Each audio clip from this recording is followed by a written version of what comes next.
हरे कृष्ण सभी दर्शकों को। तो मेरा नाम है दीपक पाराशर और मैं प्रोफेशन से एक लॉयर हूँ और मेरे साथ आज बैठे हुए हैं मेरे मामा जी डॉक्टर ऋषभ देव शर्मा जी।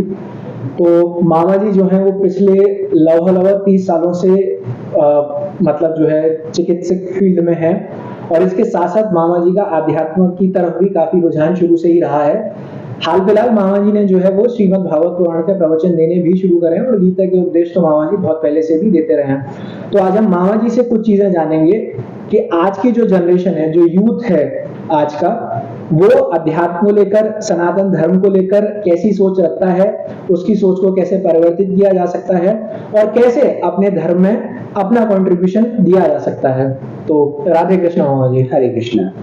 तो मामा जी सबसे पहले तो मैं आपसे यही जानना चाहूंगा कि आपका फील्ड है मेडिकल लाइन, यानी कि आप डॉक्टर हैं पेशे से, आपका रुझान सनातन धर्म की तरफ, अध्यात्म की तरफ, श्रीमद् भागवत पुराण की तरफ या गीता जी की तरफ कब से हुआ, कैसे हुआ? सबसे पहले तो इसी से शुरू करते हैं। देखो, जो चिकित्सा कार्य है, चिकित्सा कार्य में सबसे पहले जब मरीज आता है किसी भी चिकित्सक के पास, तो बीमारी तो वो बाद में बताता है अपनी, उससे पहले चिकित्सक को उसकी बॉडी लैंग्वेज पढ़नी होती है ना। और बॉडी लैंग्वेज में चीजें आती हैं कि वो चिकित्सक के घुसने में, चिकित्सक से बात करने में कितना संतुष्ट है, कितना झिझक रहा है, कितना छिपा रहा है, कितना खुल के बता रहा है। और जिस समय वो चिकित्सक से अपनी जिज्ञासा करता है, अपनी परेशानियां बताता है और चिकित्सक उसका नब्ज पकड़ के या इंस्ट्रूमेंटेशन से उसका चेकअप करता है या कुछ और क्वेरीज करता है, तो उन क्वेरीज के इसी समय के अंतराल में लगभग चिकित्सक को ये बात पता लग जाती है कि ये मरीज मेरे से सही होगा या ये मरीज मेरे से सही नहीं होगा। ऑलमोस्ट ऐसा होता है, लगभग पता लग जाता है। ऐसा क्यों होता है? ऐसा ही होता है, इसको एक डॉक्टर ही समझ सकता है कि जब हम किसी व्यक्ति की चिकित्सा करते हैं तो जो रोग उत्पन्न होता है किसी व्यक्ति में, भले ही वो उसका जो कारण होता है, इटियोलॉजी होती है, वो एक बाह्य कारण होता है, लेकिन रोग प्रवेश करते ही वो मस्तिष्क तक जाता है। प्रत्येक रोग, प्रत्येक मरीज के, है ना। जैसे कि दो तरह के मरीज हैं आजकल, जैसे डेंगू चल रहा है ना। डेंगू का एपिडेमियोलॉजी जो है उसमें क्या है कि दो तरह के मरीज आते हैं। एक मरीज पहले से घबरा के आपको बोले चेक करा लो, मेरी प्लेट तो नहीं गिर गई है ना।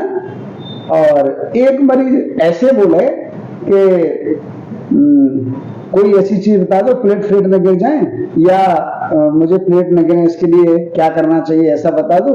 तो दोनों में फर्क क्या है कि जो पहला वाला है वो तो एक्स्ट्रा कॉन्शियस है ना, और जो दूसरे वाला है वो सिर्फ कॉन्शियस है। तो एक्स्ट्रा कॉन्शियस जो पेशेंट है उसके सही होने की संभावना देर से होती है, और जो सिर्फ कॉन्शियस होता है उसकी संभावना सही होने की जल्दी होती है ना। अच्छा, मतलब जैसे ही मरीज को पता लगा कि एक्स्ट्रा कॉन्शियस है ना, तो वो बात बात का चिंतन करेगा, ये खाऊं कहीं ना खाऊं, ये नुकसान न कर जाए, ये सही दे रहे कि नहीं दे रहे, इन्होंने ओवरडोज तो नहीं दे दी, ये ज्यादा तो नहीं दे रहे, ये अननेसेसरी टेस्ट तो नहीं करा, इन्होंने टेस्ट क्यों नहीं कराया, इस तरह से, है ना। तो मैं आपको ये बताना चाह रहा था कि आपका प्रश्न था कि चिकित्सक होने के साथ साथ आध्यात्म में रुझान क्यों है। जी, बेसिकली संसार के जितने भी चिकित्सक होते हैं सबसे बड़े आध्यात्मिक वही लोग होते हैं, है ना। अच्छा। क्योंकि चिकित्सक के साथ ऐसी घटनाएं घटती हैं कि एक ही प्रकार की चिकित्सा करने के बाद चिकित्सक ये पाता है कि मैंने एक ही प्रकार की चिकित्सा की, एक ही प्रकार की दवा दी, एक ही प्रकार का परहेज बताया, फिर भी एक मरीज पूरा सही हुआ, एक सही नहीं हुआ, एक बिल्कुल सही नहीं हुआ, है ना जी। ऐसे अनुभव, और कई बार ऐसे अनुभव निकलते हैं उसके साथ के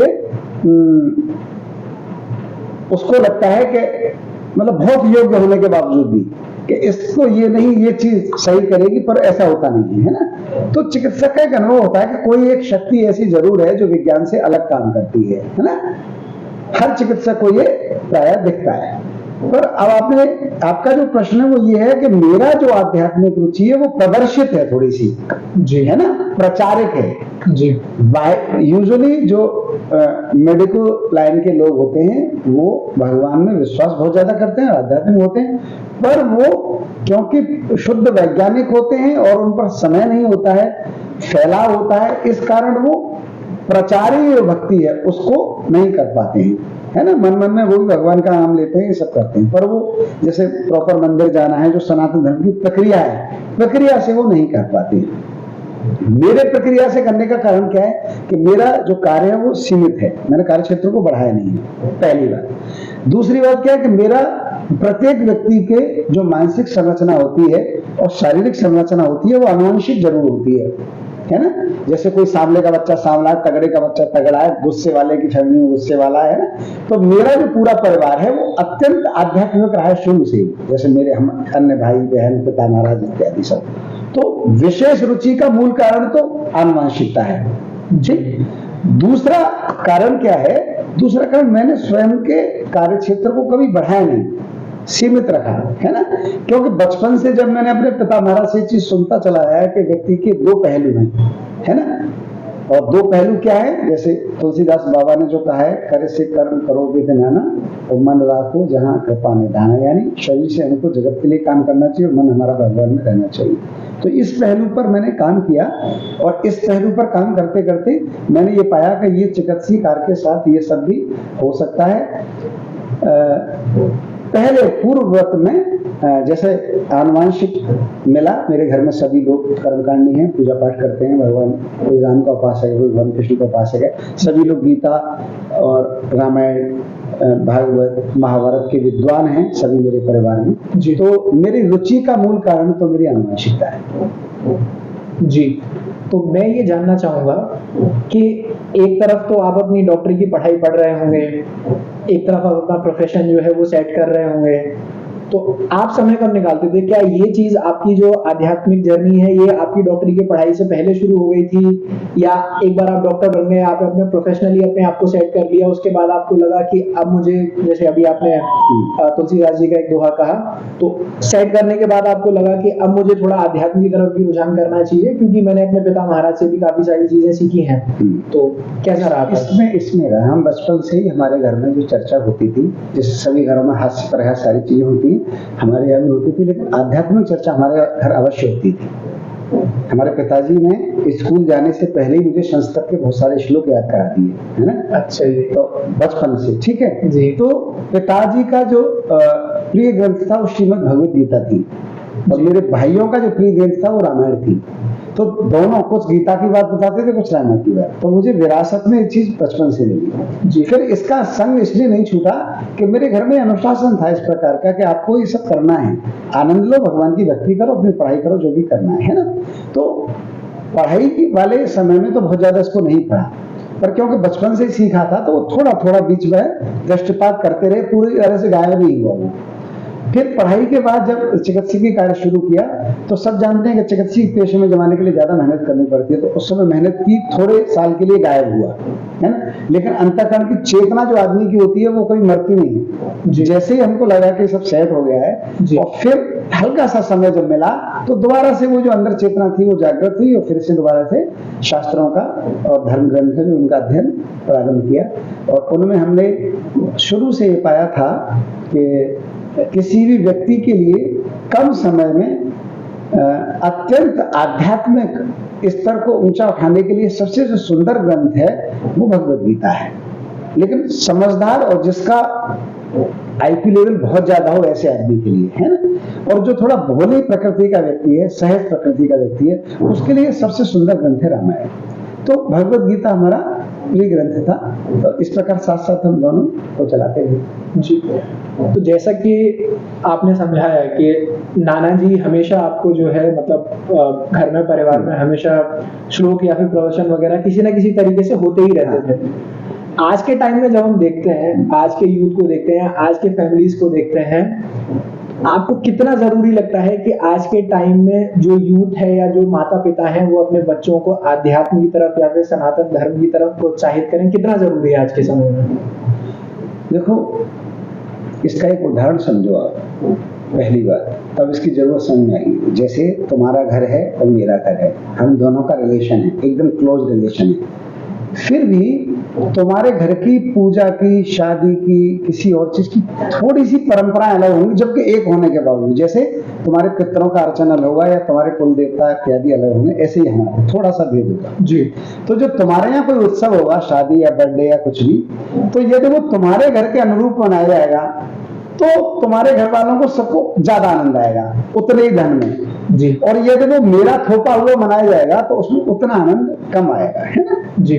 ठीक वैसे ही हमारे जितना भी सनातन धर्मी हैं, जितने भी हिंदू लोग हैं, उनकी जो परंपरा है वो शास्त्रानुगत परंपरा है, जो हमारे ऋषि मुनियों ने हमको दी है। तो ये इसलिए आवश्यक है कि हम जो धन अर्जित करते हैं, है ना, उस धन का जो प्रयोग हम करते हैं अपने परिवार में, उत्सवों में करते हैं, गृह प्रवेश में, बच्चे की शादी में, मैरिज एनिवर्सरी में, है ना, बर्थडे इत्यादि में, ये उत्सव है हमारे अलग से। भाई जो त्योहार के उत्सव है उनके अतिरिक्त ये उत्सव है। तो उन उत्सवों को यदि हम परंपरागत अपने जो हमारी घर की परंपरा है उसके हिसाब से मनाते हैं तो ज्यादा आनंद आता है ना। ठीक उसी प्रकार अगर हम अपने जीवन को अपनी परंपरा के हिसाब से जिएंगे, सनातन धर्म के हिसाब से, तो वो ज्यादा सक्सेसफुल भी होगा और वो ज्यादा आनंददायक भी होगा, है ना। और हिंदू धर्म में, सनातन धर्म में सदैव एक बात रही है, क्वांटिटी की वैल्यू बहुत कम रही है, क्वालिटी की वैल्यू बहुत ज्यादा रही है। यानी कोई व्यक्ति 80 वर्ष तक जी रहा है, ये बहुत आवश्यक नहीं है। आवश्यक यह है कि वो 60 वर्ष तक जी रहा है लेकिन वो धर्मयुक्त जिया कि नहीं जिया, ये ज्यादा इंपॉर्टेंट है। इसलिए इंपॉर्टेंट तो बहुत ज्यादा है कि आज के टाइम में मतलब यूथ से ही स्टार्टिंग होती है, बल्कि बाल्यकाल से होती है, लेकिन यूथ बहुत ज्यादा इंपॉर्टेंट है, बाल्यकाल से भी ज्यादा यूथ इंपॉर्टेंट है जी। जैसे अभी आपने बात कही कि सनातन धर्म में बिल्कुल शुरू से ही क्वांटिटी से ज्यादा फोकस जो है वो क्वालिटी पे रहा है। अब मैं जब देखता हूँ या आप भी जब देखते होंगे तो आज के टाइम में जो युवा वर्ग है उनको एक सबसे बड़ी समस्या तो यही आती है कि इतने सारे देवी देवताएं जो हैं वो हमारे धर्म में हैं क्यों। अगर सच में क्वांटिटी पे फोकस होने की बजाय क्वालिटी पे फोकस होता तो कोई कम ही देवी देवता होते ना जिनकी पूजा सब लोग करते। इतने सारे देवी देवता हैं क्यों फिर आगे? देखो बात क्या है, सनातन धर्म, पहली बात तो यह कि देवी देवता जितने भी हैं तीनों लोगों में वो सनातन धर्म में ही है ना। अब ये इसमें दूसरे किसी धर्म की आलोचना नहीं है, क्योंकि दूसरा कोई धर्म है नहीं, इसलिए आलोचना नहीं होगी। कोई धर्म है नहीं दूसरा कुछ भी। जैन धर्म भी सनातन से, सारे धर्म जो है एक ही पेड़ से निकला, यही है मूल, है ना, सारा मूल यही है। तो आलोचना किसी की संभव नहीं है। कोई कहेगा किसी की आलोचना, धर्म ही नहीं है कोई तो आलोचना कहां से होगी। ये इतने सारे का जो कारण है वो इतने सारे का कारण ठीक उस प्रकार से है जैसे आप ही मान के चलो, आप कहेंगे सर कि इतने देवता संभव है होते होंगे, तो आपके लिए उदाहरण ये है कि जब आप किसी मुसीबत में फंस रहे होते हैं और बाहर हो, घर से बाहर, बाजार में हो, कहीं भी, और जब भी आपको कोई व्यक्ति मदद के लिए वहां मिल जाता है ना, तो फिर उसके बाद आपसे जब उसके विषय में पूछा जाता है तो आपके मुंह से निकलता है वो फलाना आदमी आया, देवता बनकर आया जी, और उसने मेरी जो समस्या थी उसका निस्तारण कर दिया और कृतज्ञ जाएगी। आपके मन में उसके प्रति श्रद्धा, प्रेम सब कुछ प्रकट हो जाता है। बिल्कुल ठीक। लेकिन मुंह से आपके अंदर क्या निकलता है कि वो आया, देवता बन के आया, भगवान बनकर आया। ठीक है जी, ये परम है। इस प्रक्रिया से हमारा जो, जैसे हमारी जो सृष्टि की उत्पत्ति हुई, उस सृष्टि से जो तमाम विस्तार हुआ, उसमें जो जो फॉलो करने योग्य चीज थी कोई भी, है ना, जिससे जो कुछ दे रहा था, जो मदद कर रहा था, जो आनंद दे रहा था, जो हेल्पफुल था सबके लिए, प्रकृति के लिए और मनुष्य के लिए, वो सबके सब देवता हो गए। सीधी सी बात है। जैसे पृथ्वी देवता हमको रहने का आश्रय दे रही है इसलिए, जल देवता हमको, है ना, पीने में मदद कर रही है, प्यास मिटा रही है इसलिए जल देवता, वायु देवता, ऐसे ऐसे ऐसे करके बहुत सारे देवता हो गए। जी बिल्कुल। अब आप कह रहे हैं कि इतने सारे माने किसको, है ना। तो पहली बात तो ये है कि जो जिस रूप में है, अगर उस रूप में मान लो तो कोई बात नहीं, है ना। जैसे हम, तुम्हारा परिवार है, तुम्हारे ताऊ हैं और ताऊ है वो भी तुम्हारे पिता तुल्य जी, तुम्हारी बुआएं वो भी तुम्हारी माता तुल्य, तुम्हारी मौसी होगी वो भी तुम्हारी माता तुल्य, तुम्हारी माँ है तुम्हारी माँ है जी। तो ये कहा जाए कि ये सब, इन सब का कैसे सम्मान हो, वैसे हो जैसे हैं, कुछ उसमें अलग से करना ही नहीं, जैसे हैं वैसे ही सम्मान हो। कि ये मेरी माँ तुल्य है, माँ जैसी है, बस माँ नहीं है, माँ जैसी है, उतना ही सम्मान, चरण छूना भी, उनकी मदद करना भी, सहारा देना भी, उनसे प्रेम प्राप्त करना भी, उनके है ना आंचल में भी रहना, वो सारा का सारा। ठीक उसमें का सारे देवताएं, सारों को मानने में क्या प्रॉब्लम है? मान लो सारों को मानो तो क्या प्रॉब्लम है?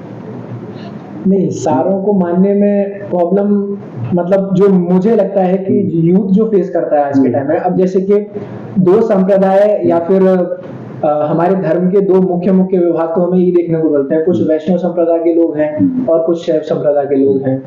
तो एक डिबेट तो इन्हीं लोगों में आपस में कई बार होती रहती है कि भगवान शिव ज्यादा बड़े हैं या भगवान विष्णु ज्यादा बड़े हैं।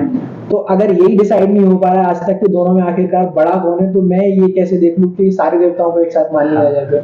देखो इसका उत्तर क्या है, हमारे यहाँ सबसे बड़ा मामला क्या है कि क्योंकि बहुत विराट चीज है जी, क्योंकि जब वृक्ष बहुत विराट होगा और कोई टहनी पे बैठा होगा, वृक्ष बहुत विराट हो और कोई टहनी पे बैठा हो और दोनों ही टहनी पे बैठे हों और वो डिस्कशन करेंगे नहीं ये रही जड़ ये रही जड़, तो उनको जड़ तक आने में बड़ा समय लगेगा कि वो बड़े विशाल और कौन सी टहनी पे बैठे हैं पता नहीं, उससे मोटी मोटी टहनी से नीचे जड़ तक आने। ठीक उसी प्रकार सनातन धर्म का जो वृक्ष है बहुत विराट है ना, उसके लिए धर्म शास्त्रों की शरण में ही आना पड़ता है। और जो धर्म शास्त्रों की शरण में जब आप आएंगे तो आप पाएंगे कि एको हम न बहुश्यामी जो सूत्र है उसी से नारायण है, उसी से ब्रह्मा है, उसी से शिव है। ठीक है, एक से ही तीन है, तीनों पुराण, जैसे इन तीन के तीन पुराण है, ब्रह्म पुराण, शिव पुराण और विष्णु पुराण। ठीक है, तीनों के तीन देवता है, तीन पुराण है, तीनों में तीनों से तीनों की उत्पत्ति है। बिल्कुल ठीक है जी। तो बस जब तीनों में तीनों से तीनों की उत्पत्ति है तो एक बात तो यही क्लियर हो रही है कि इसका मतलब एक ही से उत्पत्ति है, कहीं एक जगह से उत्पत्ति है, तीनों की तीनों से उत्पत्ति है तो जी, है ना। आता भी है शिव पुराण में, शिव जी इस बात का उपदेश करते हैं कि मैं और नारायण में भेद नहीं, हम एक ही हैं।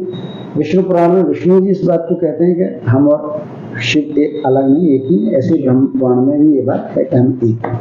तो एक ही है ना, ईश्वर से के रूप हैं तीनों। ठीक, अब आप कहेंगे कि शैव और ये जो झगड़ा होता है या आपस में मतभेद रहता है उसका भी मूल कारण यही है क्या कि थोड़ी सी अज्ञानता। जो वैशिष्ट वैष्णव होते हैं वो स्वयं को शैव भी मानते हैं और वैष्णव भी मानते हैं, जो विशिष्ट होते हैं। और जो नए नए होते हैं, जो थोड़े बहुत होते हैं, जिनको ज्यादा नहीं होता है, तो उनको जो है वो थोड़ा सा लगता है कि ये शैव है, हम वैष्णव हैं, है ना। ऐसे ही जो थोड़ा नया नया होता है उसे ये हनुमान जी हैं, ये हैं, ये हैं, ये राम जी हैं, ऐसे ऐसे। जब थोड़ा और अंदर जाता है आदमी तब उसको पता लगता है कि एक ही ब्रह्मा की बहुत सारी, नारायण की शक्ति है सारी, तो सब स्वरूप में आनंद देने के लिए प्रकृति के हिसाब से भगवान ने रचना की थी। भगवान ही सारे देवता बन गए नए नए खेल खेलने के हिसाब से। अच्छा लगे लोग, है ना, अच्छा लगे कि रामनवमी का राम का पूजन हो, जन्माष्टमी में कृष्ण पूजन, तो संसार में आनंद आए, अच्छा लगे। इस वजह से भगवान ही सारे देवी देवता बन गए, है ना। ये अब अगर आपका ये प्रश्न है कि एक का चुनाव करना है जी, तो एक का चुनाव आपके मन की, आपके हिसाब से नहीं होगा कभी भी, क्योंकि पता नहीं आप कौन सी प्रकृति के हो, आपको खुद नहीं, व्यक्ति को खुद नहीं पता होता कि वो कौन सी प्रकृति का। उसके साथ क्या घटना घटती है कि उसका आनुवंशिकता कैसे माहौल में वो पल रहा है, ये प्लस उसके घर में कौन सी पूजा है, उसी प्रकार से वो धीरे धीरे, और उसकी मेंटल स्टेटस क्या है, उस लेवल से वो एक देवता का चुनाव कर लेता है, वो उसका इष्ट देव हो जाता है ना प्राय। पर सनातन धर्म की परंपरा में किसी गुरु, सबसे पहले गुरु बनाना चाहिए, अच्छा है ना, इस मार्ग में आगे बढ़ने के लिए। तो गुरु, आध्यात्मिक गुरु बनाना चाहिए, है ना, अलग से दीक्षित, किसी से दीक्षा लेनी चाहिए। जब आप दीक्षा लेंगे तब जाके आपको समझ में आएगा कि आपके लिए ये इष्ट देव ज्यादा उत्तम है। गुरु की क्या क्वालिफिकेशंस होनी चाहिए, कैसे पता करें कि ये आदमी या फिर ये जो संत है ये अब तक के सवालों में तुम्हारा सबसे मजबूत सवाल ये है कि प्रॉब्लम ये आती है, लोग कहते हैं कि भाई ये बहुत डीप बात हो जाएगी, है ना, और इसको आप समझिए, ये बहुत पढ़े लिखे लोगों के लिए बहुत डीप बात है कि गुरु का अर्थ होता है कि वो आपसे ज्यादा जानता है। ठीक, बिल्कुल। तो और गुरु उपदेश में ये बात आती है कि पानी पियो छानकर, गुरु बनाओ जानकर, यानी गुरु को ढंग से बनाओ, जल्दबाजी मत करो। जानकर बनाओ जो आपके ऐसा गुरु हो, जो मतलब घंटाल न हो, गुरु घंटाल न हो, पाखंडी न हो, ऐसा है ना, जो आपको भगवान तक ले जा सके। वो आप खुद गुरु न बने, आपको भगवान तक ले जाए, ऐसे गुरु का चुनाव करना चाहिए। यहां पेच ये फंसता है कि देखिए, यदि आप इतने समर्थ हैं कि आप गुरु को पहचान लेंगे, फिर तो आप ही गुरु हो गए। बिल्कुल सही है ना जी। आपने पहचान लिया कि मैंने इनका एक एक लक्षण एक एक, तो फिर तो आप गुरु हो गए, आप शिष्य रहे ही नहीं जी। और यदि आप ये सोचें कि आपकी कुछ समझ में नहीं आ रहा है, तो फिर आपकी वहां चूक हो रही है कि आप पहचान नहीं पा रहे हैं पूरा, आप गुरु बना रहे हैं। है ना जी। ये यहाँ एक पेच फंस रहा है जी। फिर भी इसमें सिद्धांत यही आ रहा है कि चाहे आप भी गुरु हो जाए, है ना भाई, आप ही गुरु हो जाए, आपको लगे कि मैंने पूरा जान लिया एक एक चीज, तभी गुरु बनाना चाहिए। और बड़ा वही है जो बड़ा होने के बाद छोटा हो गया, है ना, नहीं समझे। आपने किसी की सारी क्वालिटी जान ली, तो बेसिकली बात तो ये हुई कि उससे आप बड़े हुए, कि आपने जान ली उसकी सारी, तो बड़े आप हुए, ज्ञानी ज्यादा आप हुए, उसकी एक एक चीज आप जान गए जी। लेकिन ज्ञान ही ये कहता है कि वही ज्ञानी ज्ञानी है जो छोटा हो जाए तुरंत ही, शिष्यत्व ग्रहण करे। जी। ये भी पहचान है ज्ञान की कि परम ज्ञानी वो है जो शिष्यत्व ग्रहण करे, गुरुत्व की ओर न भागे, है ना, छोटा बने, ठीक है, दास बने जी। तो जैसे ही जाने कि ये इनमें ये वो लक्षण है, तो भले ही आप ज्यादा जानते हो, उसको गुरु बना के उसकी चरण शरण ग्रहण करनी चाहिए। क्यों? क्योंकि गुरु देह नहीं होती, गुरु तत्व होता है। जब आप ये जान लेंगे कि ये मेरे अनुरूप हैं, तो क्योंकि गुरु तत्व है, देह नहीं रहेगी, फिर भगवान आपके गुरु में वो शक्ति डाल देंगे जो उसके माध्यम से तुम्हारा कल्याण होगा। उससे पहले गुरु में भी वो शक्ति नहीं होती है जो गुरु तत्व की बात कही गई है ना। जैसे मैं मामा हूं, तुम भांजे हो जी। तो अभी जो हमारे अंदर जो संरचनाएं, जो तत्व हैं, जो तारतम्य है ना, जो शक्तियां हैं भगवान की, उनकी एक अलग सीमा प्रक्रिया है जी। सपोज करो मैं तुमको गुरु मान लूं या तुम मुझे गुरु मान लो और दीक्षा ले ली जी, है ना, मैंने तुमसे दीक्षा ले ली, मामा ने भांजे से दीक्षा ले ली, है ना, जान के कि ये ठीक है, गुरु बनाने लायक है, योग्य है, भांजा है तो क्या है। फिर मैंने चरण शरण ग्रहण की, तुमने जैसे ही दीक्षा और माला दी, उस समय भगवान तुम्हारे अंदर वो तत्व डाल देंगे जिस तत्व की बात कही जाती है। गुरु देह नहीं, तत्व है, कल्याण मार्ग, कल्याण करने वाली शक्ति। तब तक नहीं दी, तब तक डाल देंगे, और वो कब तक डालेंगे? मेरे लिए डालेंगे। अब ये प्रश्न आएगा कि क्या वो शक्ति किसी और पर भी काम करेगी? तुम्हारी नहीं। अच्छा जी। यानी कि आपका दूसरा शिष्य बना कोई, तो वो जो तत्व उस शिष्य पे काम करेगा कि नहीं करेगा कोई गारंटी नहीं, क्योंकि वो शिष्य भी हो सकता है बेवकूफ बनाने के हिसाब से गुरु बना रहा हो, इन्हें बनाया नहीं बना रहा हूं, मेरी श्रद्धा कोई नहीं है जी, है ना। यदि उसकी श्रद्धा नहीं है तो वो तत्व उस पर काम नहीं करेगा। नहीं, तो यहाँ मुझे आप एक चीज ये बताइए, आपने कहा कि मैं किसी को दीक्षा देना चाह रहा हूँ या एक गुरु है जिनसे कोई दीक्षा लेना चाह रहा है, तो भगवान उनके अंदर एक ऐसा तत्व डाल देंगे जिससे कि मतलब उसका कल्याण हो जाएगा। तो फिर क्या कारण है कि हम देखते हैं कि हमारे यहाँ इतने सारे पाखंडी बाबा या फिर पाखंडी गुरु आते हैं, क्या भगवान उनमें वो तत्व नहीं डालते? नहीं, क्यों डालेंगे? यही तो मैं समझा रहा था, क्यों डालेंगे? क्योंकि निष्ठा में भेद है ना भाई। पहली बात तो मैंने ये जानकर आपको गुरु बनाया था कि मुझे लगा कि समर्थ है ये गुरु जी, भले ही भांजे आयु में कम है लेकिन समर्थ है ज्ञान में, है ना, व्यवहार में, आचरण में समर्थ है जी। तो मेरी निष्ठा 100% ईमानदार रही गुरु के प्रति। तो जैसे ही मेरी निष्ठा ईमानदार होगी, है ना, तब भगवान डालेंगे, क्योंकि शिष्य की निष्ठा ईमानदार होनी चाहिए। अच्छा जी। यदि मेरी निष्ठा कुछ और है तो भगवान कभी गुरु तत्व नहीं डालेंगे, इसलिए कल्याण नहीं हो, फिर पाखंडी रहेंगे, फिर गुरु घंटाल और, है ना, चेला पेला वाला ही संबंध रहेगा, फिर वो संबंध नहीं रहेगा। नहीं, तो जैसे हमारे सनातन धर्म में गुरु को बनाना या फिर गुरु से दीक्षा ग्रहण करना है, इसको बहुत जो है वो उपयोगी माना जाता है। तो क्या सिर्फ अगर मुझे आध्यात्मिक मार्ग पे जाना है तभी मुझे गुरु बनाना चाहिए, या फिर अगर मान लीजिए मुझे तो साइंस में बहुत बढ़िया करना है, मुझे बहुत बढ़िया साइंटिस्ट बनना है, या मुझे तो बहुत बढ़िया जज बनना है, या फिर एक बहुत अच्छा लॉयर बनना है, तभी भी मुझे एक आध्यात्मिक गुरु बनाना चाहिए? नहीं, आध्यात्मिक गुरु का ये काम बिल्कुल नहीं है। और हमारे ही सनातन धर्म में ये बात बड़ी स्पष्ट है कि 2 प्रकार के गुरु होते हैं। एक दीक्षा गुरु होता है, और दीक्षा गुरु केवल वो भगवत मार्ग की ओर बढ़ाने वाला होता है। बाकी जीवन में जितनी भी प्रॉस्पेरिटी होती है चाहे वो आचरण को लेके, किसी चीज को लेके, उसको शिक्षा गुरु ही कहा जाता है। वो अनेक होते हैं, है ना। जैसे भगवान दत्तात्रेय ने 24 गुरु बनाए, जिससे उन्होंने जो जो चीज सीखी उस क्षेत्र में उन्होंने उसको गुरु मान लिया। वो कथा हमको ये शिक्षा देती है कि हमको शिक्षा गुरु जीवन में बहुत सारे बनाने चाहिए, है ना। कार सीखने वाला कोई और गुरु हो सकता है हमारा जी, आपके वकालत में कोई और गुरु हो सकता है आपका जी, शॉप में या बिजनेस में कोई और गुरु हो सकता है आपका, फैशन सिखाने में कोई और गुरु हो सकता है आपका, है ना। हेल्थ में, जिम, हेल्थ में एक्सरसाइज के लिए कोई और गुरु हो सकता है आपका। ये गुरु बनाते रहना चाहिए प्रॉस्पेरिटी के लिए जी। आध्यात्मिक गुरु केवल भगवत प्राप्ति के लिए ही बनाना चाहिए, और आध्यात्मिक गुरु में ही तत्व आता है, शिक्षा गुरु में तत्व नहीं आता। शिक्षा गुरु का व्यवहार शिष्य का जैसा होगा वैसा ही शिक्षा गुरु का व्यवहार होगा उसके प्रति, लेकिन आध्यात्मिक गुरु का व्यवहार कैसा भी हो, शिष्य का व्यवहार अच्छा होना चाहिए। ये एक बेसिक भेद है आध्यात्मिक गुरु में और भौतिक गुरु में। यानी कि आध्यात्मिक गुरु में हो सकता है गुरु बिल्कुल ध्यान में दे रहा हो ज्यादा, लेकिन यदि शिष्य की निष्ठा पूरी है जी, तो क्योंकि भगवान तत्व डालते हैं तो भी उसका काम होगा। अच्छा, शिक्षा गुरु में ऐसा नहीं होगा। शिक्षा गुरु में जितना चाहेगा वो उतना, जितना गुरु प्रसन्न होगा उतना ही काम होगा जी। शिक्षा गुरु में जितना गुरु प्रसन्न होगा, ठीक है मेरी इतनी चमचागिरी कर रहा है, ये चीजें ऐसे बता देता हूँ, ये डायरेक्शन दे देता हूँ, उतना ही काम होगा। जो आध्यात्मिक गुरु है उसमें भले ही गुरु उदासीन रहे, भले ही उदासीन रहे, वो न चाहे कि मुझे भगवान के पास पहुंचाना है, इसे मतलब उसकी इच्छा हो ना हो, ठीक है देख लेंगे कोई बात नहीं, तब भी उसका कल्याण होगा।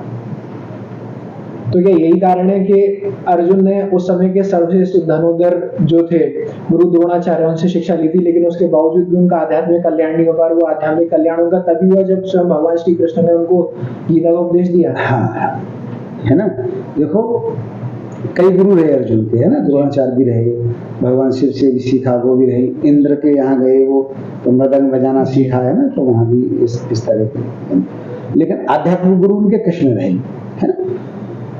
उनका आत्म कल्याण ये आप ये मान के चलिए कि उनका पहला सूत्र ये था, जैसे अर्जुन को गीता समझ में क्यों आई, कि अर्जुन को गीता इसलिए समझ में आई कि अर्जुन ने बिल्कुल मैदान में ये चीज स्वीकारी, क्या कि शिष्यस्तेहं साध माम त्वाम प्रपन्नम, ऐसा बोला अर्जुन ने गीता में, ये श्लोक है ना जी। क्या श्लोक है, क्या अर्थ है इसका, कि हे कृष्ण मैं आपकी शरणागति हूँ पूर्ण रूप से, है ना, और मैं आपका शिष्यत्व ग्रहण करता हूँ आज से ऐसे, और मेरा कल्याण के लिए मुझे मेरा मार्ग दिखाएं, है ना।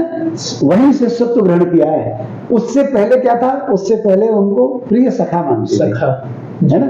ये वो जानते थे कि मेरे बहुत अच्छे मित्र हैं, इनका स्वभाव बहुत अच्छा है, ये बहुत ताकतवर भी हैं, बहुत इंटेलिजेंट हैं, मेरे रिलेटिव भी हैं, और मेरे फास्ट फ्रेंड है, हमेशा इन्होंने हमारे लोगों का भला किया है, और जो इनकी शरण में आ जाता है उसका ये भला भी करते हैं, ये सब भी जानता था। लेकिन आत्म कल्याण कर देंगे ऐसी बात उससे पहले अर्जुन के दिमाग में नहीं थी। जैसे कोई हमारी सोसाइटी में ऐसा भी आदमी हो सकता है जो बहुत हेल्पिंग हैंड हो जी, लोगों का बहुत भला करता हो, है ना, बड़ा अच्छा बोलता हो, बात बात पर रात को 1 बजे जगह 1 बजे आ जाता हो, हमेशा लोगों का भलाई करता हो, फिर भी जरूर नहीं है कि वो आत्म कल्याण कर देगा। आत्म कल्याण करने के लिए हमको आध्यात्मिक गुरु से ही दीक्षा लेनी पड़ेगी जी। यहाँ मुझे एक चीज और आप समझाने की कोशिश कीजिए, मैं इसको यूथ के पर्सपेक्टिव से समझना चाहता हूँ कि एक तरफ मतलब गीता जी में लिखा हुआ है, भगवान मतलब जो श्री कृष्ण है वही कहते हैं कि व्यक्ति को अपने कर्म पे ज्यादा ध्यान देना चाहिए। अब एक तरफ अगर मैं अपने कर्म करता हूँ, आध्यात्म की तरफ मेरा बिल्कुल भी रुझान नहीं है, और एक तरफ मैं कर्म भी कर रहा हूँ लेकिन मेरा आध्यात्म की तरफ भी थोड़ा रुझान है, तो किस तरीके का प्रभाव एक व्यक्ति की जिंदगी में पड़ सकता है इन दोनों चीजों में? देखो दोनों का कल्याण होगा, समझिए, है ना। जो व्यक्ति अपना कर्म बिना अध्यात्म के भी कर रहा है तो भी उसका कल्याण हो जाएगा, लेकिन एक व्यक्ति आध्यात्म की तरफ रुझान होकर कर रहा है तो उसका भी कल्याण होगा। दोनों में भेद उतना सा होगा, बस इसका उत्तर बहुत छोटा सा है कि एक पिता के 2 पुत्र हैं, उसको दोनों ही प्यारे हैं। एक ऐसा है जो कम कमाता है पिता की आज्ञा नहीं मानता, थोड़ा बहुत इधर उधर बदमाशी भी कर देता है, और एक ऐसा पिता की आज्ञा भी मानता है, कमाता भी और सबके साथ बड़ा स्नेह रहता है। तो दोनों की संपत्ति, पिता दोनों को ही प्रेम करेगा, दोनों की ही को संपत्ति भी देगा, दोनों को संसार भी में भी बोलेगा हाँ दोनों ही मेरे पुत्र हैं, लेकिन पिता के अंतःकरण में जो दूसरा वाला है उसके प्रति एक अलग तरह का प्रेम होगा। ठीक उसी प्रकार कल्याण उसका भी होगा जो अपने मार्ग पर चलेगा, लेकिन भगवान के अंतःकरण, भगवान के मन में, भगवान के निगाह में प्रेम पाने के लिए हमको आध्यात्मिक होना ही पड़ेगा, बस इतना सा भेद है। जी। तो आज की जब हम लाइफस्टाइल को देखते हैं, सुबह जल्दी उठना है क्योंकि 9 बजे ऑफिस पहुंचना है, 6 बजे 5 बजे ऑफिस से आएंगे, मंडे से फ्राइडे तक ऑफिस में है, सैटरडे का टाइम मिला है वो पार्टी करने में, फैमिली को टाइम देने में चला जाएगा। इतनी भाग दौड़ भरी जिंदगी में आपके हिसाब से फिर वो क्या तरीका है जिसको कम से कम इतना तो हम अपने जीवन में अपना ही सकते हैं, इतना तो कम से कम अपने जीवन में कर ही सकते हैं कि एक ही पिता के अगर 2 पुत्र हैं तो मैं वो दूसरा वाला पुत्र बन जाऊं जो कि मुझे पहले वाले पुत्र से थोड़ा ज्यादा है ना। उसमें देखो सबसे पहले आदमी को ना अपना आकलन करना चाहिए, है ना। सेल्फ असेसमेंट आदमी की बहुत बड़ी चीज है, यूथ की बात नहीं है। संसार में बहुत सारे लोग सेल्फ असेसमेंट अपना करते नहीं है, कि वास्तव में सेल्फ असेसमेंट से मतलब है कि रात्रि को वो सोएं और सुबह जगने से लेकर रात तक उन्होंने कितने बजे जग के मैंने चाय पी थी, ऐसे गया था, मॉर्निंग वॉक गया था, फिर नहाया था, ये किया था, ये करके पूरा करने के बाद उसमें ये असेस करें कि ये सारा जो मैंने किया था इसके अतिरिक्त कोई जगह बच रही थी कुछ करने की या नहीं, या ये जो मैंने किया था इसको मैं और किसी और भी तरीके से कर सकता था या नहीं, है ना। ये असेसमेंट हुआ। अच्छा। इसी के लिए गुरु होता है कि जैसे मान लो आपने गुरु बना लिया है ना जी, आप उस गुरु से बात बताओ, अपने गुरु के पास जाके बोलो कि मैं इस तरह से सुबह से लेकर शाम तक रहता हूँ लेकिन भक्ति नहीं कर पा रहा हूँ, इस तरह से मेरी दिनचर्या रहती है। 1 मिनट में गुरु आपको समाधान बता देगा, है ना। और वो समाधान क्या हो सकता है कि सबसे पहले जग के क्या करते हो, चाय पीते हो, चाय के साथ क्या करते हो, अखबार पढ़ता हूँ या बातचीत करता हूँ। जी। तो गुरु बोलेगा नहीं, अखबार नहीं पढ़ना है, बातचीत भी नहीं करनी है, मोबाइल लगाना है, मोबाइल में कथा सुननी है, भजन। फिर क्या करता हूँ, सब मैं अपने जूते पॉलिश करता हूँ, मॉर्निंग वॉक करता हूँ। मॉर्निंग वॉक कैसे करते हो हम लोग, बाहर गप सप ये सब करते हैं, ये सब नहीं करना है ना। मोबाइल में कीर्तन या कथा सुनते हुए आपको मॉर्निंग वॉक करनी है, जिम करनी है, एक्सरसाइज करनी है, ठीक। तो ये एक तरीका रहेगा। श्रवण जो है, जो श्रवण है जी, वो किसी के भी प्रति प्रेम और विद्वेष करने का सबसे बड़ा साधन होता है। अच्छा। किसी के भी प्रति प्रेम बढ़ाने का और किसी से भी ईर्ष्या नफरत करने का सबसे बड़ा तीर सृष्टि में श्रवण होता है ना, सुनना, श्रवण। जैसे कि तुमको बहुत दिनों तक तुम किसी व्यक्ति का कितना भी अच्छा आचरण देख रहे हो जी, और 5 मिनट तुमको कोई एक बंदा आके तुम्हें ये श्रवण कराता रहे कि फलाना व्यक्ति तुम्हारे बारे में ऐसी ये कह रहा था, ये कह रहा था, ये कह रहा था, ये कह रहा था, 5 मिनट तक बताते रहे बहुत सारी बातें जी। तो जो आचरण आपने उसका 10-20 साल में देखा था वो सारा खत्म हो जाएगा। उसने 5 मिनट आपने सुनाया ना, सारा दिमाग आपका उस पर फोकस हो जाएगा, इसमें क्या क्या सही हो सकता है, ठीक है जी। Exactly in the same way किसी भी आदमी को आप नॉर्मल ले रहे थे और दूसरी तरफ आपको आदमी बताया कि आपके विषय में आदमी बड़ी अच्छी बात कह रहा था, आपके इस गुण की तारीफ कर रहा था, आपके इस गुण की तारीफ कर रहा था, आपकी ऐसी बात कर रहा था, आपकी ऐसी बात कर रहा था जी। फिर भी आपके साथ ये होगा कि आप उसके सारे आचरण को भूल के 5 मिनट जो उसने बोला आपके लिए उसकी बातें, उस पर चिंतन करेंगे कि इसमें क्या सही था, क्या गलत था, क्या सही था, क्या गलत था, उस पर काम करना आप शुरू कर देंगे। इसलिए जो श्रवण है इस दुनिया में वो बहुत मजबूत चीज है। तो सबसे पहला साधन हमको कम टाइम में दूसरा वाला पुत्र बनने के लिए ये करना चाहिए कि भगवान की कथा, कीर्तन, भगवान की बातें, धर्म चर्चा श्रवण करनी चाहिए। और उसका सबसे अच्छा माध्यम ये, आप कहेंगे श्रवण के लिए ऑफिस से टाइम नहीं, कुछ नहीं, तो उसका सबसे अच्छा माध्यम है सोशल मीडिया, मोबाइल जी। जहां भी आपको जरा भी समय मिलता है, जैसे आप सोने जा रहे हैं तो फट से किसी को नींद नहीं आती जी, सुनते ही आप दूर मोबाइल रख के कुछ भी चला के सोइए, जग रहे हैं चलाइए, कुछ कर रहे हैं आप, कपड़े धो रहे हैं तो चलाइए, ब्रश कर रहे हैं तो चलाइए, जो आपको ठीक लगे बदल बदल के। श्रवण सबसे मजबूत साधन है दूसरे वाला पुत्र बनाने के लिए जी। ठीक है, अब यही मुझे एक चीज और समझाने की कोशिश कीजिए आप कि अगेन फिर से बात करते हैं बिजी लाइफस्टाइल की। तो एक बिजी लाइफस्टाइल में एज अ पेरेंट आप जो मिनिमम चीज कर सकते हो भगवान से कनेक्ट होने के लिए वो तो श्रवण है, लेकिन आप अपने बच्चों से कम क्या चीज करा सकते हो जिससे कि उनका जो रुझान है वो अध्यापक की तरफ धीरे धीरे करके बढ़े? हाँ, देखो हमारे यहाँ एक सोसाइटी है इस्कॉन, है ना, अंतर्राष्ट्रीय कृष्ण भावनामृत संघ। जी जी जी बिल्कुल। उसके जो संस्थापक हैं श्रील प्रभुपाद स्वामी जी महाराज जी, उन्होंने इस पर काम किया। उनके दिमाग में ये बात आई कि ये यूथ है आजकल का, एक तो फैशनेबल है, एक्सट्रोवर्टेड है ना, और शौकीन है बहुत, और पूरी तरह से वेस्टर्न हो चुका है जी। इसको कैसे किया जाए कि इसको सनातन धर्म भगवान के विषय में जरा सा भी या भगवान की भक्ति के साथ इसको जोड़ा जाए, है ना। तो उनको लगा अगर ऐसे आनंद वाले बालक को किसी को सीधा सीधा बुलाएंगे या सीधा सीधा बोलेंगे तो मुश्किल है कि वो एकदम छोड़ के कहते हैं कहाँ डांस पार्टी खाना पीना मौज मस्ती से लेके एकदम कहाँ डाल दिया है ये सब। तो उनको लगा कि इसका, उन्होंने क्या तरीका ढूंढा, तो उन्होंने बोला कि एक इंफ्रास्ट्रक्चर ऐसा तैयार किया जाए कि जहाँ पे लोगों को बुलाया जाए तो उन्हें ये लगे नहीं कि मैं मंदिर में आया हूँ, उन्हें लगे कि मैं किसी डिसेंट प्लेस पे आया हूँ, है ना जी। तो उन्होंने सबसे पहले एक दिमाग लगाया कि भगवान के जो टेम्पल हो वो इतने ब्यूटीफुल हो, इतने सुंदर हो, एयर कंडीशन है ना, इतने मतलब स्ट्रक्चरल हो, इतनी अच्छी अच्छी तस्वीरें हो कि छोटे बच्चे और यूथ भी आके देखे तो उनका मन करे यार बड़ी सुंदर सी जगह पे आए बैठ जाए, अच्छा लग रहा है।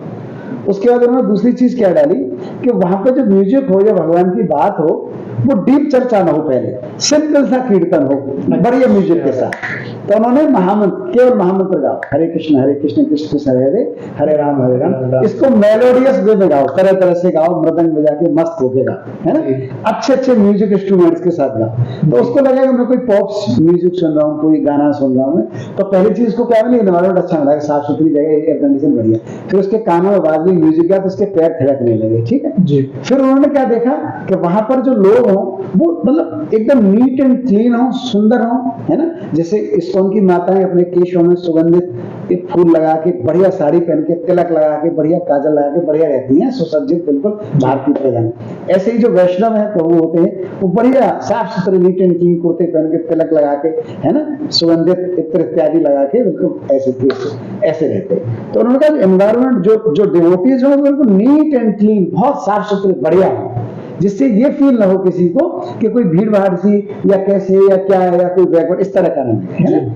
फिर उन्होंने और आगे बढ़े कि और मॉडर्निटी में क्या आता है, और कहाँ मरते हैं बच्चे आजकल तो, और कहाँ जाते हैं। तो उन्होंने देखा कि इसके बाद बच्चे कहाँ जाते हैं, फिर उसके बच्चे फूडी हैं, फूड पे जाते हैं जी भाई, एक्सट्रोवर्सन हो गया, ना डांस हो गया, सुनना हो गया, फिर उनके खाने में बहुत रुचि है। तो उन्होंने कहा कि असली घी के सुंदर सुंदर प्रसाद बनाओ, है ना, बढ़िया बढ़िया। तो फिर उन्होंने प्रसाद जब खाएंगे तो तृप्त हो जाएंगे कि बढ़िया घूमना मिल गया, डांस करने मिल गया, टॉप का खाने को मिल गया, टाइम पास हो गया, चलो जी। तो उन्होंने सूत्र दिया, आओ गाओ नाचो खाओ और जाओ। 5 उन्होंने बातें बताई कि आ जाओ, अगर आप आ गए तो फिर गाओ खूब सबके संग कीर्तन गाओ मस्त हो गए, है ना, नाचो, है ना, और नाचने के थक जाओ, फिर खा लो, लास्ट में खत्म करके फिर निकल जाओ, है ना, ये सूत्र था। तो यूथ को हम चाहे बच्चे हो चाहे जवान हो, जैसे इस्कॉन जैसी संस्था है वहां पर जोड़े, वहां नहीं जोड़ते हैं तो हम उनको डायरेक्टली उस तरह से एकदम कन्वर्ट न करें कि उनको इतना प्रेशराइज्ड लगे, उनको इतना बैकवर्ड वे लगे, या उनको ऐसा लगे कि एकदम डिफरेंट चीज बता दी है। For example, if A child studying in English medium, you should communicate in English also, है ना। आप उसको इंग्लिश में ही पूछिए कि do you know about Lord Krishna, है ना जी, है ना। तो जब इंग्लिश का कम्युनिकेशन शुरू हुआ इंग्लिश मीडियम के से, तो वो कंफर्ट फील करेगा, कंफर्ट में आप उसको हिस्टोरिकल और ये सारी चीजें भी बता सकते हैं। दूसरा क्या है, यूथ को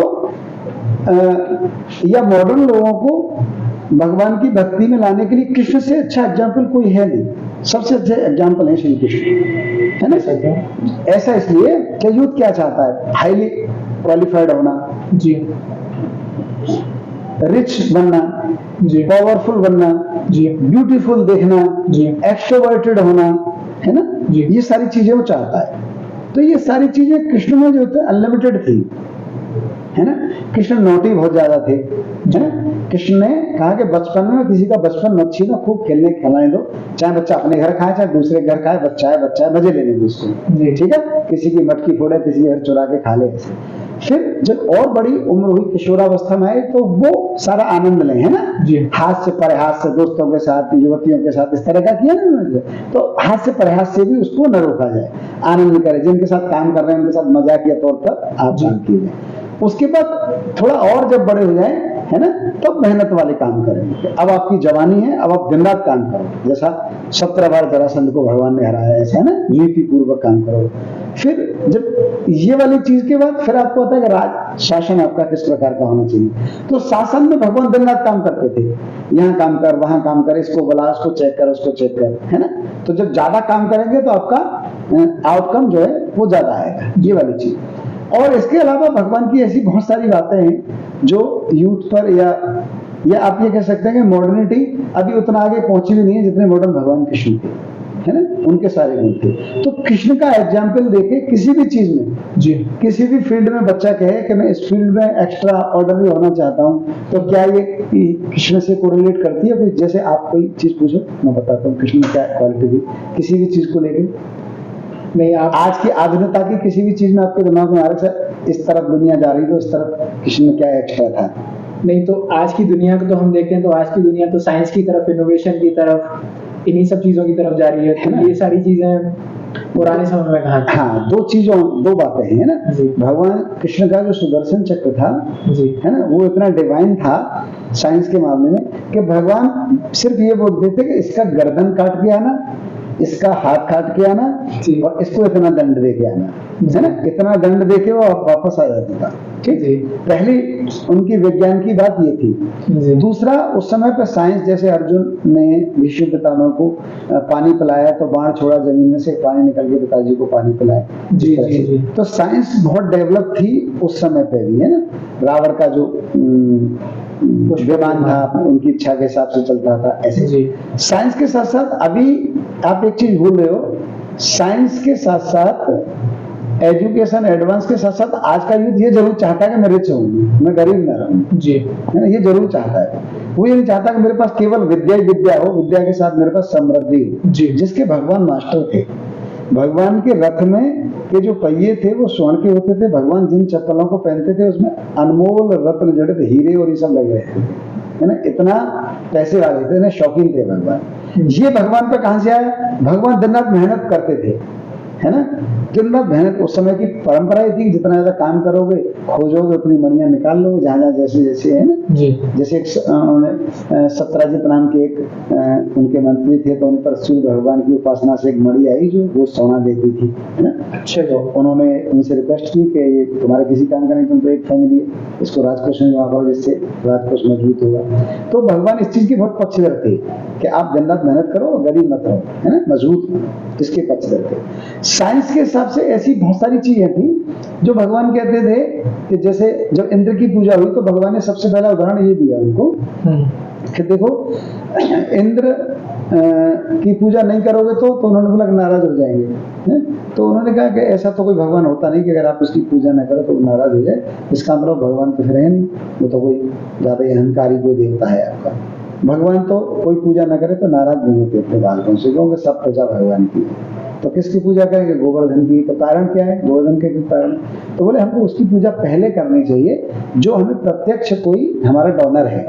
तो बोलिए हम तुम्हारी गाय कहाँ घास खाती है? तो गोवर्धन पर। जल कहाँ पीती है? गोवर्धन में जलाशय थे उनमें। आपको कहाँ से मिलता है अनाज इत्यादि ये सब चीजें? गोवर्धन से। फल फूल पत्तियां सारी, है ना। तो बोले जो प्रत्यक्ष डोनर है आपका, जो आपको दिखाई दे रहा है, पहले उसको पूजो आप, उसके बाद फिर किसी और को पूजना। तो इस चीज के भगवान विज्ञान के बहुत बड़े पक्षधर थे पहले से ही, और इतने पक्षधर थे भगवान कि जब अर्जुन ने भगवद गीता का उपदेश सुनने से पहले, रात्रि को युद्ध होने वाला था अगले दिन, तो अर्जुन आराम से सो रहे थे, है ना। भगवान ने आके पूछा, अर्जुन क्या सो रहे हो? हाँ भगवान सुबह युद्ध है, मैं सो रहा हूँ। तो भगवान ने कहा नहीं, सोने की रात्रि नहीं है यार, भले ही तुम पर सब कुछ है पर सोना नहीं चाहिए। किसी के सामने इतना बड़ा काम हो कल सुबह, है ना, जैसे कोई लीडर है, मान लो उससे कहा जाए कल इलेक्शन है मेरा, है ना, वो कहेगा मैं तो आराम से सो रहा हूँ, कल चुनाव है, देखा जाए क्या है। तो अच्छा लीडर क्या होगा? जो उसको भाई देखो सबसे मुलाकात तो कर ली है, सबसे वोट मांग लिए, फिर भी उन लोगों को कम्युनिकेट करके उनसे बात करो कि कहीं कोई ढील न रहे, कहीं कोई, है ना, सब प्रॉपर काम है। उस प्रकार से भगवान ने अर्जुन से कहा कि यद्यपि तुम्हारे पास सारे शास्त्र हैं, मुझे पता शस्त्र हैं सारे, फिर भी तुम्हें कुछ और प्रयास करना चाहिए, सोना नहीं चाहिए, क्योंकि कल इतना बड़ा काम है। सोना तो जिंदगी भर का रहेगा, बाद में कुछ दिन के बाद फिर सोना। क्या करना चाहिए? तो बोले कि शस्त्रों पर ताकत की जो कृपा होती है वो शक्ति माता होती है ना, दुर्गा माताएं ये शक्ति का स्वरूप है जी। तो कुछ नहीं है तो उन्हें मना लो, है ना? अच्छा। वो तुम्हारे शस्त्रों में और दिव्यता प्रदान करें, वो नाराज न हो, आगे वो डिविनिटी प्रदान करें जी। या कुछ और खोज कर लो रात में तपस्या करके, कुछ और, है ना? उस समय पे विज्ञान का अर्थ क्या था? तपस्या करना, है ना? उस समय वो तप करके अनुसंधान किए जाते थे, है ना? जितना ज्यादा तप करते थे आदमी उतना अनुसंधानी बुद्धि हो जाती थी। जैसे इस प्रकार साइंटिस्ट लगे रहते हैं लेबोरेटरी में, उस प्रकार की उस समय की लेबोरेटरी थी तप करना है। तो भगवान ने रात्रि में बोला यदि भी तुम्हारे पास सब फिर भी तप करके यदि कुछ नया खोज सकते हो, कुछ और दिमाग में आ जाए तो कुछ और नया खोजो, लेकिन सो नहीं। इतने एक्स्ट्रा ऑर्डिनरी थे। तो अगर यूथ को या फिर नए बच्चों को आध्यात्म की जर्नी की तरफ अपनी स्टार्टिंग करनी है तो भगवान श्री कृष्ण के बारे में जानकर या भगवान श्री कृष्ण के बारे में पढ़कर वो जर्नी शुरू की जा सकती है। पढ़कर क्या, पेरेंट्स पढ़ाएं और उनकी सच्चित उनका जीवन बताएं बचपन से लेके लास्ट तक का। और वो ये है, मैं आपको एक मिनट में बताता हूँ कि जेल में पैदा हुए, फिर दूसरे घर चले गए अगले ही दिन, है ना? तो बच्चे को ये सिखाओ कि तुम तो अपने घर में पैदा हुए, तुम्हारी तो इतनी बुरी किस्मत नहीं है, वो तो जेल में पैदा हुए थे, दूसरे गांव में चले गए जी, पैदा होते ही, है ना, शिफ्ट हो गए दूसरी जगह। कितने बच्चे के लिए कितनी मुश्किल बात है, जिस माँ ने जन्म दिया उससे पहले दिन दूर हो गया। अगले 1-2 दिन से उन पर कोई पूतना, कभी कोई उन्हें मारने के लिए सारी चीजें होने लगी, है ना? तो बच्चे को ये सिखाओ कि तुम्हारे साथ ऐसा कुछ नहीं है, तुम्हारे साथ तो हम लोग हैं, है ना? कितनी बड़ी कृपा तुम तो भगवान की और हम लोगों की कि तुम्हारे साथ तो न तुम कोई पीटने आता है, न मारने आता है, तो भगवान को आता है जी। 10-12 से 7 वर्ष तक लगभग, है ना, भगवान ने जैसे गोवर्धन उठाया, फिर उसके बाद बहुत सारी लीला की। लगभग 11 साल तक भगवान गोकुल में रहे, तब तक भगवान स्कूल नहीं गए, विद्यालय नहीं गए, है ना? गई गाय चलाते रहे। बच्चे को ये सिखाओ कि देखो 11 वर्ष तक उनको तो एजुकेशन भी नहीं मिली थी, ठीक। फिर उन्होंने जो बाल लीलाएं की उसमें जो माखन चोरी लीला है वो बताओ, है ना? देखो भगवान ऐसे आनंद लेते थे, तुम भी फ्री हो, चाहे यहाँ खाने को, चाहे बुआ के, चाहे मौसी के, कभी संकोच नहीं करना कहीं खाने में। कभी ये नहीं सोचना कि अब दूसरे घर जा रहे हो, अब छोटे हो तो मेरा मन कर रहा है तो मैं बोलूं नहीं उनको कि क्या बनाया आंटी, पूड़ी तो मुझे भी दो, मुझे भी